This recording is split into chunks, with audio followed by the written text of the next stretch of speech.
अस्सलाम वालेकुम जी व्यूवर्स, कैसे हैं आप सब। उम्मीद करती हूँ सब ठीक होंगे, खैरियत से होंगे। तो जैसे मैं लास्ट वीडियो में आपसे कहा था कि मैं पराठा रोल बनाने के लिए आपको पराठा बनाना सिखाऊंगी, तो आज इस वीडियो में मैं आपको कमर्शियली टाइप जैसे पराठा बनाते हैं वैसे पराठा बनाना सिखाऊंगी।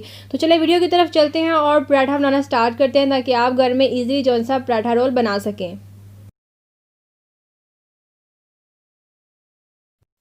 पराठा रोल बनाने के लिए मेरे पास दो किस्म के आटे हैं। सबसे पहले मेरे पास है जी चक्की का आटा, यानी कि गंदम का आटा 1.5 कप, और मैदा जो सा ये 2 कप। ठीक है, अब हम इसे एक बड़े बॉल में से ट्रांसफ़र करेंगे ताकि हम जो सा इसका आटा गूंद सकें। मैदा जो सा है वो आपने थोड़ा सा मिकदार में ज़्यादा रखना है। आधा टेबल स्पून जो सा वो हमने इसमें नमक का ऐड करना है, नमक से थोड़ा सा अच्छा फ्लेवर आएगा। ठीक है, और उसके बाद हमने इसमें घी ऐड करना है 1 टेबल स्पून। याद रखिएगा कि कुकिंग ऑयल जो सा है वो आपने इसमें ऐड नहीं करना। आधा कप आपने जो सा इसमें दूध का ऐड करना है, और उसके बाद पानी जितना आपको रिक्वायर्ड होगा ना आपने उस हिसाब से डाल के इसे आटे को गूंद लेना है। ठीक है, वीडियो लंबी हो जाती है अगर मैं ज़्यादा इसे बनाती, इसलिए मैंने जो सा इस हिस्से को स्किप कर दिया है।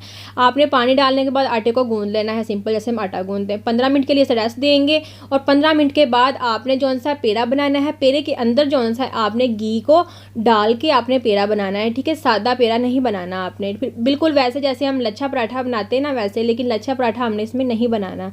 उसकी वीडियो मैंने अपलोड की हुई है, आप जाके देख सकते हैं। ठीक है, और ऐसे पेड़े बनाने हैं, और पेड़े बनाने के बाद आपने इसे 10 से 15 मिनट रेस्ट देनी है, ताकि ये अच्छे तरीके से बाद में इसकी रोटी हम बेल सकें। ठीक है, और उसके बाद हमने इसकी रोटी बेलनी है, और रोटी बेलने के लिए ज़रूरी है कि आप इसकी परफेक्ट जो सी ये मेजरमेंट देखें कि आपने इसे कितना बड़ा करना है और इसकी मोटाई कितनी रखनी है। ठीक है, बिल्कुल जैसे शवारमा ब्रेड होती है ना, बिल्कुल आपने उस साइज़ की रखनी है। उस साइज़ से थोड़ी सी बड़ी कर लें, लेकिन उससे बड़ी आपने नहीं करनी है। देखिए, आप इसकी मोटाई देख सकते हैं और इसका साइज़ देख सकते हैं। ठीक है, इसके बाद ऐसे ही आपने सारी बना लेनी है, और बनाने के बाद तवे को पहले थोड़ी देर के लिए प्री हीट करने के लिए छोड़ दें। उसके बाद जो सा रोटी उसके ऊपर डालें, और रोटी डालने के बाद आपने घी अप्लाई करना है। मैं फिर से बता रही हूँ, कुकिंग ऑयल आपने इसमें यूज़ नहीं करना।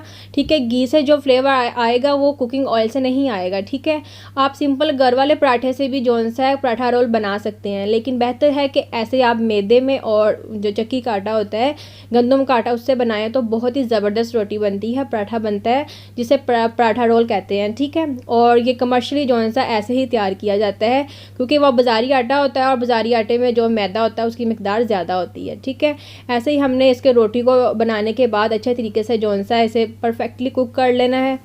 वीडियो अच्छी लग रही है तो यहीं पर जल्दी से लाइक, शेयर और सब्सक्राइब कर लें अगर आप न्यू व्यूवर्स हैं, और साथ वाले जो बेल वाला बटन से दबाना मत भूलिएगा, इससे जो नई आने वाली वीडियो आप तक सबसे पहले पहुंचेंगी। ठीक हो गया, और ये देखिए पराठा हमारा बिल्कुल रेडी है। ठीक है, आप देख सकते हैं कि ये बिल्कुल परफेक्टली कुकड है। ऐसे ही हमने बाकी जो से पराठे हैं वो हमने जो से तैयार कर लेने हैं, और उसके साथ जो सा मैंने जो वीडियो है वो पराठे रोल की अपलोड की हुई है, लिंक जो सा मैं डिस्क्रिप्शन बॉक्स में मैं आपको दे दूँगी। ठीक है, तो मिलते हैं एक नई वीडियो के साथ, एक नई रेसिपी के साथ। तब तक के लिए खुदा हाफिज़।